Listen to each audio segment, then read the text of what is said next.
যখন মানুষ মারা যাবে, মানুষ মরে মরে যায়, এ সময়ে যারা তার আশেপাশে থাকবে এদের করণীয় কি? মৃত্যু ব্যক্তির যারা আত্মীয় স্বজন, বাবা, দাদা, ভাই, মা, খালা যারা থাকবে এরা কি করবে ওই সময়ে? তার আগে একটি পয়েন্ট, আমরা যে কোনো সময়ে যখন তখন কোনো বিপদ আপদের কারণে, কোনো ঝড় ঝামেলার কারণে কখনো যেন আমরা মৃত্যুকে কামনা না করি, মরণ যেন না চাই। ব্যবসায় লস হয়েছে, আপনি অপমানিত হয়েছেন, লাঞ্ছিত হয়েছেন, এ বলে আপনার একটা খেদ হয়েছে, আমি আর জিন্দেগি আর থাকবো না, পৃথিবীতে থাকবো না। আত্মহত্যা তো করা হারাম, এমনকি আপনি এ কথাও বলতে পারেন না আমার মরণ হয় না কেন, মরি না কেন, এই কথাটাও বলা যাবে না। আল্লাহ রাব্বুল আলামিন বলছেন ওয়ালা তাকতুলু আনফুসাকুম, হে পৃথিবীর মানুষ তোমরা তোমাদেরকে হালাক করো না, তোমরা তোমাদেরকে কতল করো না, নিজেরা নিজেদেরকে কতল করো না। নিজেদের আত্মহত্যা করা হারাম। আর রাসূল সাল্লাল্লাহু আলাইহি ওয়াসাল্লাম বলেন মর্মে, আবু হুরায়রা রাদিয়াল্লাহু তাআলা আনহু বলেন রাসূল সাল্লাল্লাহু আলাইহি ওয়াসাল্লাম বলেছেন লা ইয়াতামান্নায়ান্না আহাদুকুম আল মাউত, তোমাদের মধ্যে কেউ যেন কোনো নারী পুরুষ মৃত্যু কামনা না করে।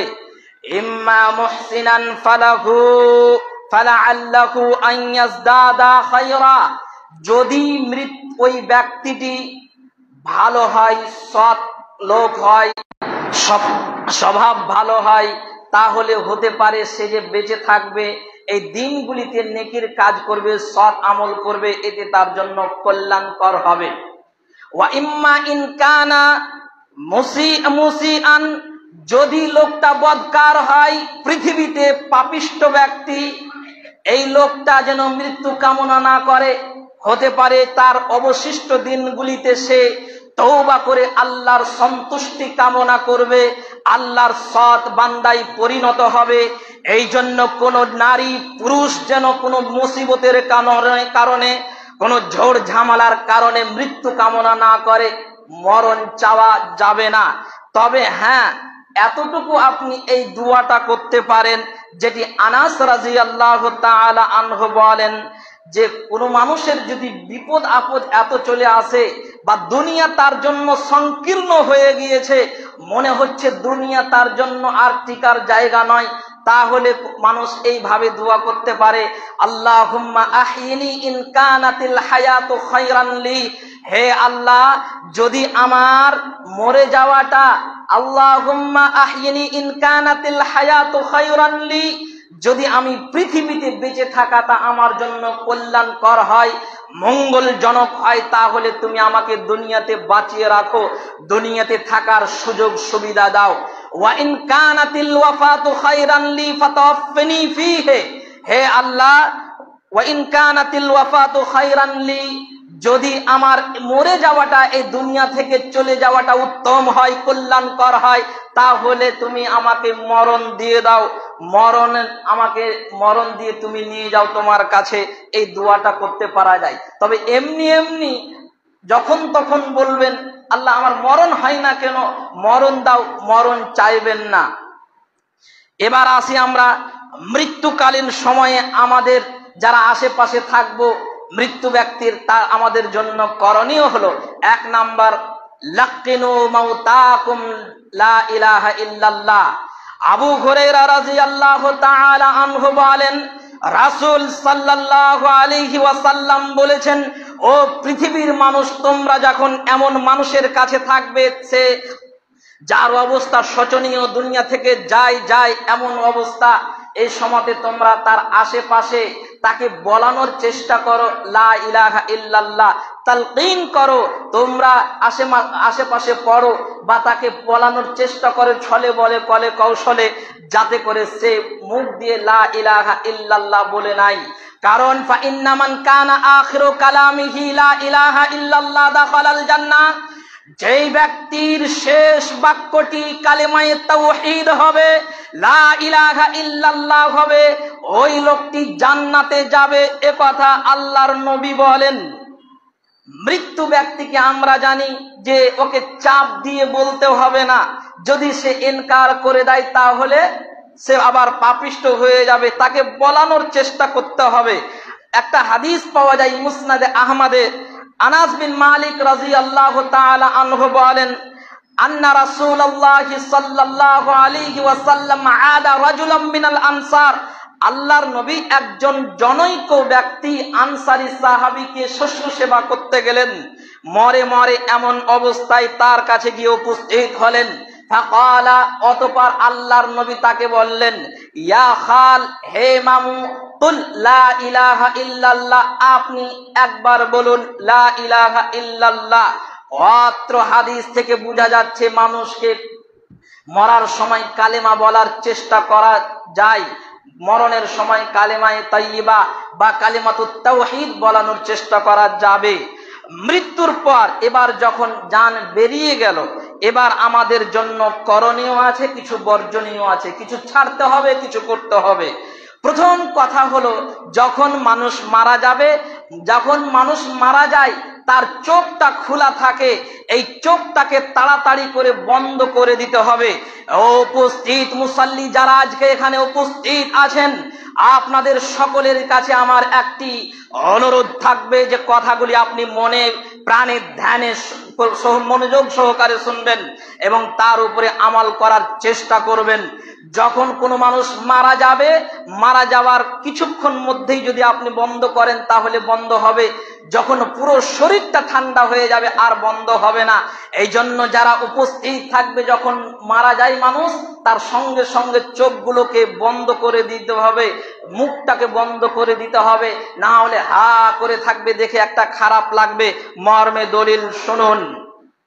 সাদ্দাদ বিন আউস রাদিয়াল্লাহু তাআলা আনহু বলেন, রাসূল সাল্লাল্লাহু আলাইহি ওয়াসাল্লাম বলেছেন, ইদা হাদারতুম মাউতাকুম, যখন তোমরা মৃত্যু ব্যক্তির নিকটে উপস্থিত হবে, ফাআগমিজু আল বাসারা, তার চোখকে তোমরা বন্ধ করে দাও।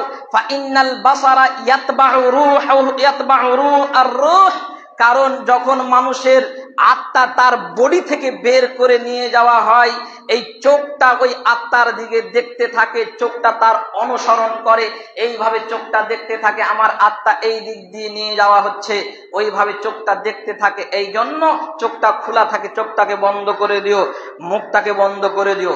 যারা মাইয়াতের পাশে থাকবেন, আর একটি কথা আপনাদের সামনে, এটি খুব গুরুত্ব সহকারে মনে রাখবেন। আল্লাহর নবী সাল্লাল্লাহু আলাইহি ওয়াসাল্লাম বলেন, যখন তোমরা কোনো অসুস্থ ব্যক্তিকে দেখতে যাবে, মরে মরে এমন লোক আছে, অথবা মাইয়াতের কাছে যাবে, গিয়ে তোমরা কল্যাণমূলক কথা বলো, ভালো কথা বলো। কখনো অসুস্থ ব্যক্তির সামনে গিয়ে বলো না, আল্লাহ এত বড় অসুখ, এই অসুখে আমার অমুক মারা গেছে, আমাদের অমুক অমুক মারা গেছে, যে অসুখ ধরেছে চাচা মনে হয় না যে বাঁচবে, এটা বলা যাবে না।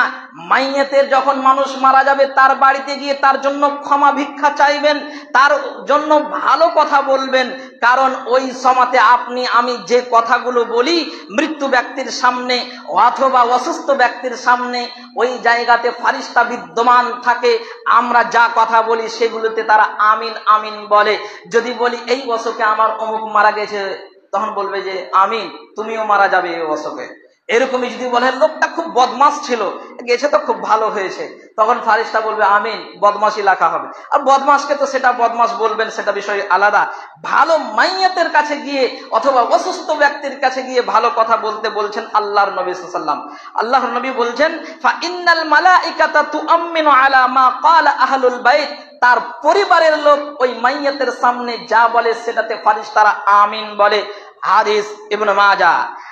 এবার আরেকটি কাজ হলো, সেটা হলো পুরো শরীরটাকে কাপড় দিয়ে ঢেকে দিতে হবে।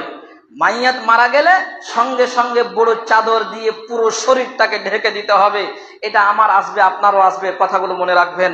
আয়েশা রাদিয়াল্লাহু তাআলা আনহা বলেন, আন্না রাসূলুল্লাহি সাল্লাল্লাহু আলাইহি ওয়াসাল্লাম হিনা তুওয়াফিয়া সুজ্জিয়া বিবুরদিন হিবরাতিন, রাওয়াহুল বুখারী। আয়েশা রাদিয়াল্লাহু তাআলা আনহা বলেন, রাসূল সাল্লাল্লাহু আলাইহি ওয়াসাল্লাম যখন পৃথিবী থেকে গমন করেন, যখন তিনি ইন্তেকাল করেন, সুজ্জিয়া তাকে ঢেকে দেওয়া হলো, কভার করা হলো বেবুরদিন হিব্রাতিন ইয়ামানি চাদর দিয়ে তার পুরো শরীরটাকে ঢাকা হলো। হাদিস বুখারী। এবার শরীর ঢাকার পরে যেহেতু মওত একটা মুসিবত, বিপদ, এই বিপদ আসতে গেলে আমাদের করণীয় কি?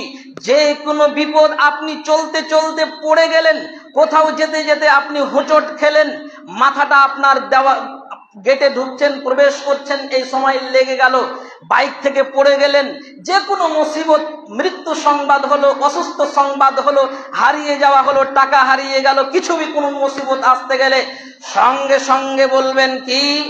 ইন্না লিল্লাহি ওয়া ইন্না ইলাইহি রাজিউন। এই কথাটা বলবেন।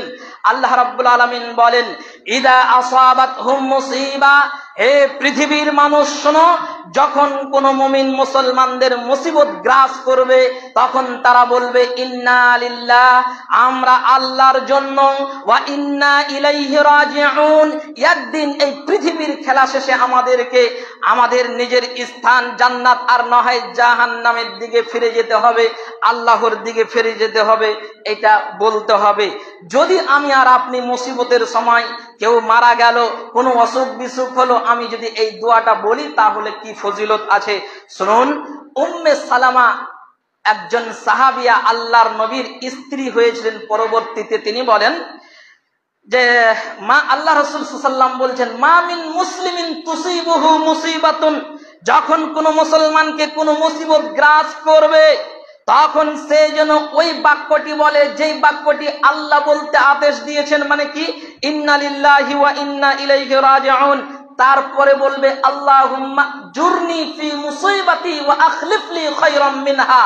আল্লাহুম্মা জুরনি ফি মুসিবাতি, এটা আপনারা মুখস্থ করে নেবেন।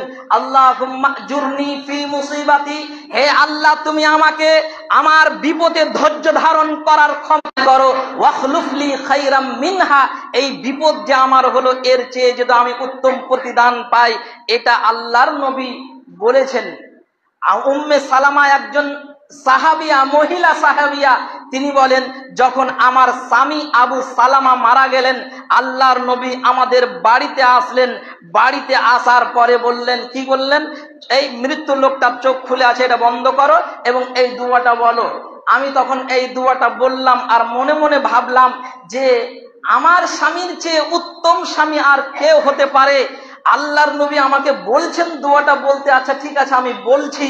কিছুদিন পরে আল্লাহর নবী, কিছুদিন পরে ইদ্দত পালন করার পরে আল্লাহর নবী ওই মহিলাকে প্রস্তাব দিচ্ছে, তুমি আমার স্ত্রী হবে।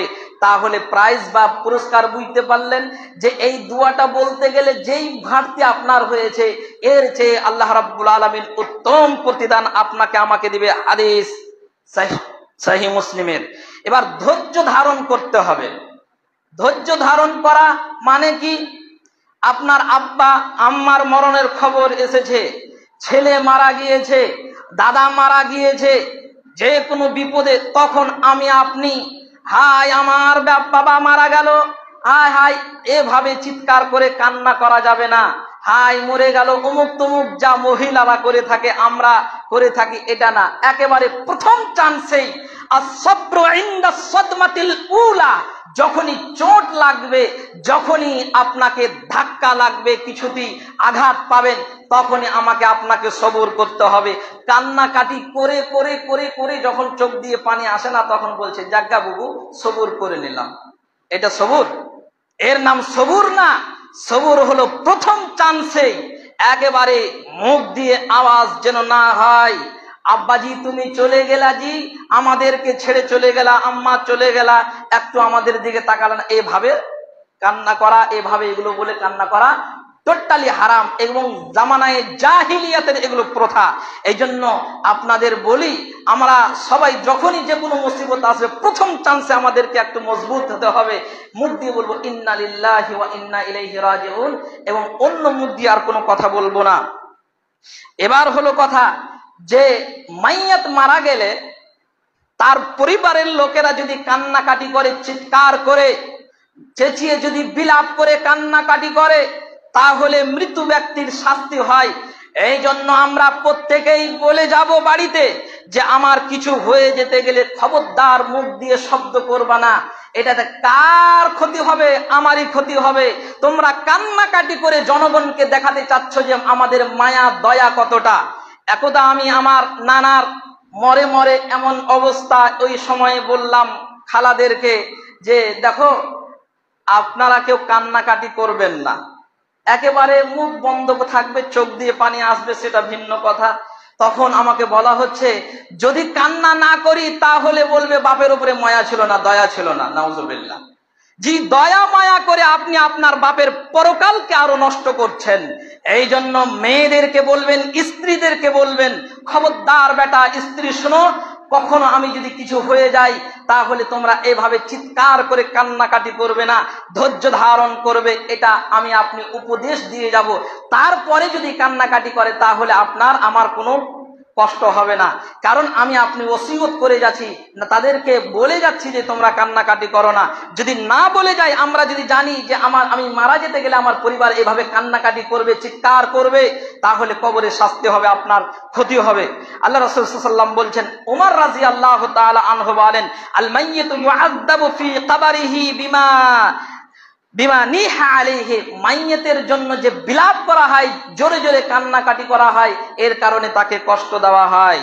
এবার আর একটি কথা যেটা হারাম, সেটা হলো এই যে আমাদের মহিলারা সন্তান ডুবে মারা যেতে গেলে, অ্যাক্সিডেন্ট হয়ে যেতে গেলে সবারই ব্যথা আছে, যে সব কেউ বরদাস্ত করতে পারবে না, তারপরও সহ্য করতে হবে। অনেকেই কি করে, মানে মুখে গালে চড় মারে, বুক থাবড়ায়, চুলকে ছিঁড়াছিঁড়ি করে। এগুলো সব জামানায় জাহিলিয়াতের প্রথা। আল্লাহর নবী বলেন, আব্দুল্লাহ ইবনে মাসউদ বলেন যে লাইসা মিন রাসূল সাল্লাল্লাহু লাইসা মিন্না মান লাকামাল খুদুদ, আমার উম্মতের তারা না যারা কোন মুসিবতের সময় গালে থাপ্পড় দেয়, কান্নাকাটি করার সময় গালে গালে মারে, বুকে বুকে মারে, ওয়াশাক্কাল জুয়ুব, নিজের কাপড় চুপড়কে ছিঁড়ে ফেলে,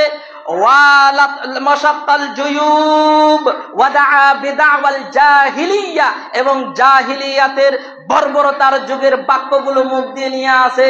হায় আমার পাহাড়, হায় আমার অমুক, মরে গেলে কি করে খাবো, তুমি চলে গেলে। আমি একটা হাদিসে পড়েছিলাম কি শুনেছি, আমার মনে নাই এটা, তবে আমি কনফার্ম বলতে পারছি না। যখন এভাবে বলা হয় যে হায় আমার পাহাড়, হায় আমার অমুক, তখন ফারিস্তা মৃত্যু ব্যক্তিকে এভাবে ঘোঁচা দেয়। হাগো, এরকম কি তুমি ছিলা? তুমি কি পাহাড় ছিলা? এইভাবে বলা হয়। যাই হোক, আমি আপনার পরিবার যেন এই জামানায় জাহিলিয়াতের প্রথা অনুসরণ না করে। এবার যেটা হলো, হেই চোখ দিয়ে পানি আসবে, চোখ দিয়ে পানি আসবে, অন্তর ব্যথিত হবে, এতে কোনো দোষণীয় নয়। মর্মে বুখারীর হাদিস, আনাস রাদিয়াল্লাহু তাআলা আনহু বলেন, দাখালান নবী সাল্লাল্লাহু আলাইহি ওয়াসাল্লাম আলা ইবনিহি ইব্রাহিম, আল্লাহর নবীর বেটা ইব্রাহিম যখন মারা গেলেন, আপনারা জানেন 3 ছেলে, 3টাই বড় হওয়ার আগে আগে মারা গিয়েছিলেন। একজনের নাম হলো ইব্রাহিম। আল্লাহর নবীর ছেলে ইব্রাহিম যখন মারা গেলেন, আল্লাহর নবী আসলেন, আল্লাহর নবীর চোখ দিয়ে অশ্রু ঝরে ঝরে ঝরে ঝরে পড়ছে।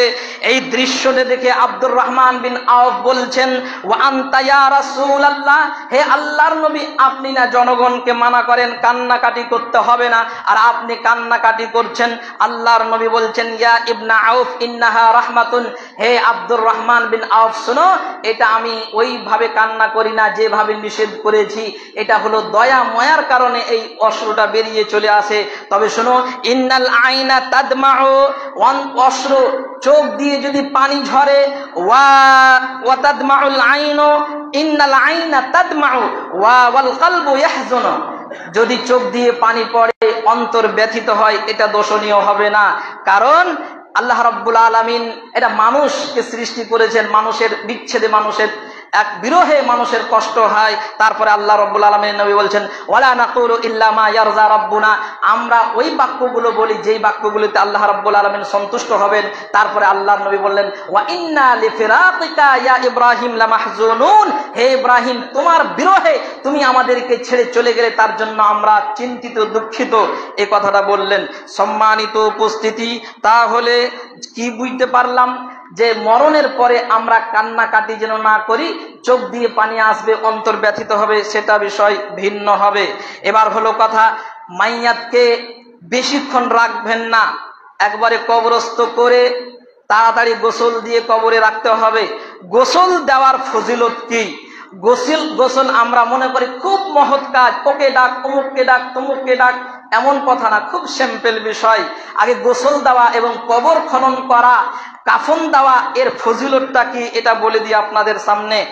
আন আসলাম আল কিবাতি রাদিয়াল্লাহ, আসলাম কিবাতি রাদিয়াল্লাহু আনহু বলেন, রাসূল সাল্লাল্লাহু আলাইহি ওয়াসাল্লাম বলেছেন, মান গাসসালা মাইয়িতান ফাকাতামা আলাইহি, যে ব্যক্তি কোন মুসলমানকে গোসল দিল, গোসল দিতে গেলে কিছু মানুষের দোষ ত্রুটি আছে, সামনে আসে শরীরের, ওইগুলোকে গোপন রাখতে হবে, কাউরি সামনে বলতে হবে না। আল্লাহ রাব্বুল আলামিনের নবী বলছেন ওই ব্যক্তিকে 40 বার ক্ষমা করা হবে।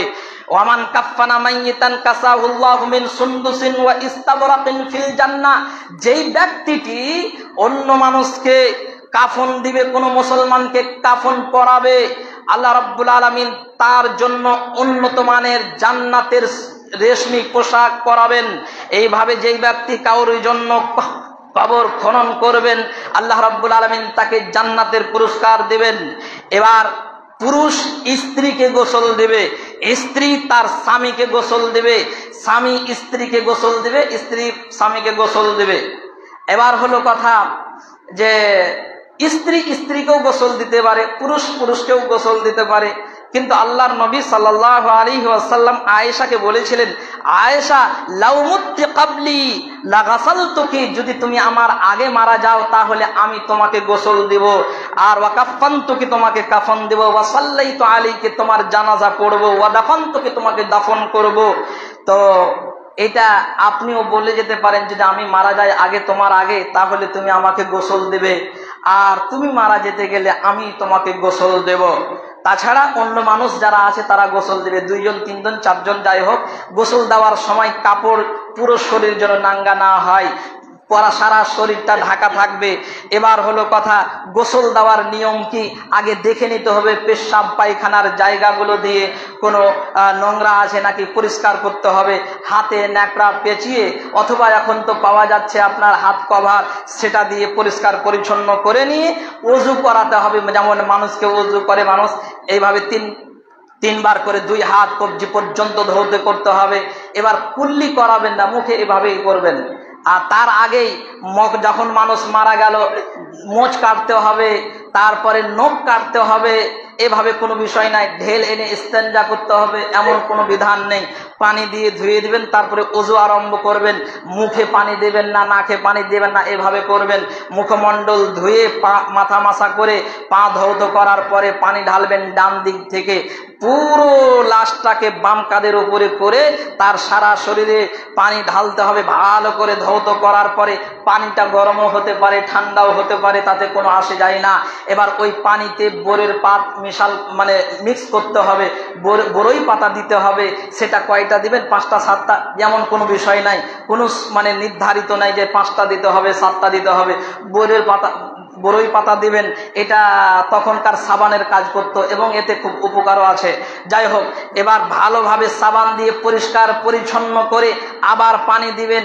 3 বারও ধোয়াতে পারেন, 5 বারও ধোয়াতে পারেন, 7 বারও ধোয়াতে পারেন। যদি আপনি মনে করেন আরো প্রয়োজন আছে তাহলে আরো বেশি আপনি গোসল দেওয়াতে পারেন, যতবার ইচ্ছা। এবার গোসল দেওয়া হয়ে গেল, এবার তাকে কাফন দিবেন। কয়টা কাফন দিবেন, কাফনের রং কেমন হবে? কাফন হবে সাদা। আল্লাহ রাব্বুল আলামিনের নবী বলছেন, খায়রু সিয়াবিকুম আল বায়াজ, তোমরা যে পোশাকগুলো পরো সবচেয়ে এই পোশাক পরবে এবং এই পোশাকে কাফন দেবে। তবে অন্য কালারের কাফন দেওয়া যায়, তাতে কোনো সমস্যা নাই। উত্তম হচ্ছে সাদা কাফন। 3টা কাফন চাদর হবে, ওই 3টাতে মানুষটাকে নিয়ে গিয়ে রেখে দিতে হবে, একটার পর একটা, আর একটার পর একটা, এভাবে। তবে মহিলাকে কয়টা কাফন দিবেন, একটা যায়িফ হাদিস পাওয়া যাচ্ছে, কেউ বলছেন এটা সহিহ, 5টা কাপড়। যাই হোক, 5টা দেন অথবা 3টা দেন। ওলামায়ে কেরাম বলছেন যে 5টাও দিয়ে দেওয়া যেতে পারে, কেউ বলছেন না 3টাই দিবে, পুরুষ মহিলা একই নিয়ম। যাই হোক, ওটাতে আপনি 3টা দেন অথবা 5টা দেন। এবার হলো কথা, সময় শেষের দিকেই আমি আপনাদের আরেকটু দৃষ্টি আকর্ষণ করছি, তা হলো এই যে গোসল দাওয়ানোর পরে গোসল যে দিবেন শেষের দিকে পানিতে যেন কাফুর থাকে, কাফুরটা মিক্স করে ওই গোসলের পানিটা দিবেন। এবার কাফন পরানো হলো, কাফন পরানোর পরে সুগন্ধি দিবেন, মানে কাপড়ে আতর লাগিয়ে দিবেন। যদি হজ করতে গিয়ে মারা যায়, যদি উমরা করতে গিয়ে মারা যায়, তাহলে তাদেরকে মানে সুগন্ধি দিতে হবে না, তাদের মুখটা খোলা থাকবে। কারণ যে কাপড়টা পরে থাকে না, সাদা কাপড়, উপরে একটা চাদর লুঙ্গি, এই চাদর লুঙ্গিতেই ওর জন্য কাফন হবে। এই কাফন অবস্থায় সে আল্লাহু আকবার, লাব্বাইক আল্লাহুম্মা লাব্বাইক, লা শারিকা লাব্বাইক, ইন্নাল হামদা ওয়ান নি'মাতা ওয়া লাকা ওয়াল মুলকা লা শারিকা লাক, এটা তালবিয়া পড়তে পড়তে কবর থেকে আল্লাহ রাব্বুল আলামিনের দরবারে উপস্থিত হবে। ওকে খুশবু লাগাতে হবে না। তবে যেগুলো মানে মাইয়াত আছে সেগুলোকে খুশবু দেওয়া যাবে। উত্তম খুশবু হচ্ছে মুশকে আম্বার, হরিণের নাভি থেকে এক ধরনের খুশবু পাওয়া যায়, ওটা তো যদি না হয় যেটা সুবিধা হবে সেটা দিবেন। এবার হলো কথা, মাইয়াতকে যখন কাফন মানে খাটলিতে করা হয়, মাইয়াতটা কথা বলে। মাইয়াতকে যখন খাটলিতে করে উঠানো হয়, জানাজার দিকে নিয়ে যাওয়া হয়, কবরস্থানের দিকে নিয়ে যাওয়া হয়, তখন মৃত্যু ব্যক্তি কথা বলে, কথা আমরা বুঝতে পারি না। মর্মের দলিল নাসাই এবং মুসলিমের হাদিস, আবু সাঈদ আল খুদরি রাদিয়াল্লাহু তাআলা আনহু বলেন, ইদা উজিআতিল জানাজাতু ফাহতামালাহার রিজাল, যখন মাইয়াতকে, নাশটাকে, ডেড বডিকে ওই খাটলিতে করা হয়, মানুষ যখন তাকে কাঁধে করে নাই, তখন ওই ফাইন কানাত সালিহাতান কদ্দিমুনি কদ্দিমুনি, যদি লোকটা ভালো লোক হয় তাহলে জনগণকে বলে, ও দাদু, ও বাবা, ও খালু, ও চাচা, আমাকে তাড়াতাড়ি করো, তাড়াতাড়ি করো, আমাকে কবরের দিকে তাড়াতাড়ি নিয়ে যাও। এইভাবে কথা বলে যে আমাকে তাড়াতাড়ি নিয়ে যাও, কারণ ওই তো সৎ লোক, যেতে গেলেই তার জন্য জান্নাতের ব্যবস্থা হয়ে যাবে, আয়েশ আরামে থাকবে, দুনিয়া থেকে আপনি দেরি করবেন না। যেমনই লোক, খারাপ লোক হোক ভালো লোক হোক, তাড়াতাড়ি নিয়ে যেতে হবে কবরে। তাড়াতাড়ি মানে কি, যে কাঁধে উঠিয়ে জোরে জোরে হাঁটা তেমনটা, তার ব্যবস্থাটা ভালো, মানে তাড়াতাড়ি করতে হবে। এবার কাঁধে নিয়ে যান, তখন এই ভালো লোকটা বলে তাড়াতাড়ি করো। ওয়া ইন কানাত গায়রা সালিহা, যদি কোনো নারী পুরুষ মানে খারাপ হয়, চরিত্রহীনা হয়, চরিত্রহীন হয়, বেনামাজি হয়, মানে লম্পট হয়, 3 নম্বর শ্রেণীর হয়, তাহলে সে বলে, ইয়া ওয়াইলাহা, হায় আফসোস, আব্বা কোথায় নিয়ে যাচ্ছ আমাকে, মা কোথায় আমাকে দিতে যাচ্ছ, বড় ভাই আমাকে কোথায় ফেলতে যাচ্ছ, খবরদার আমি যাব না, আমাকে নিয়ে যেও না, আমাকে নিয়ে যেও না। এইভাবে সে চিৎকার করে, আইনা তাযহাবুনা বিহা, কোথায় নিয়ে যাওয়া হচ্ছে আমাকে, কোথায় নিয়ে যাওয়া হচ্ছে। এটা এত জোরে চিৎকার করে করে বলে, চেঁচিয়ে বলে, আল্লাহর নবী বলছেন, লা ইয়াসমাউ সাওতাহা কুল্লু শাইইন, জি ইনসান ব্যতীত, মানুষ ব্যতীত তার শব্দটা সব কিছু শুনতে পায়। যদি মানুষ ওই তখনকার শব্দটা শুনতে পেত, যদি মাইয়াতের ওই চিৎকার শুনতে পেত, লা সাইকা, মানুষজন হার্ট ফেল হয়ে যেত, মানুষ অজ্ঞান হয়ে পড়ে যেত। এইভাবে চিৎকার করে, আমি আর আপনি বুঝতে পারি না। যখন জানাজা কাঁধে করে নিয়ে যায়, তখনও খিলখিল করে হাসি, এদিকে খৈনি কচলায়, এদিকে অমুক দিমুক তুমুক, কত অত্যাধিক কত কি হয়। শুনে রাখুন যে এরকম করে সে চিৎকার করে খারাপ হলে, আর ভালো হলেও বলে তাড়াতাড়ি নিয়ে যাও। এবার যারা মাইয়াতকে গোসল দিবে, এ গোসল করবে কিনা, উত্তম হচ্ছে যে গোসল পারলে গোসল করে নিবে, ওযু করবে। আর যদি মানে মনে করে যে না আমি গোসল করব না, তো সে গোসল নাও করতে পারে। আজকের মতো এখানে আমরা শেষ করছি। আগামীতে ইনশাআল্লাহ জানাজা থেকে কবরে শোয়া পর্যন্ত নিয়ে যাওয়ার চেষ্টা করব ইনশাআল্লাহ।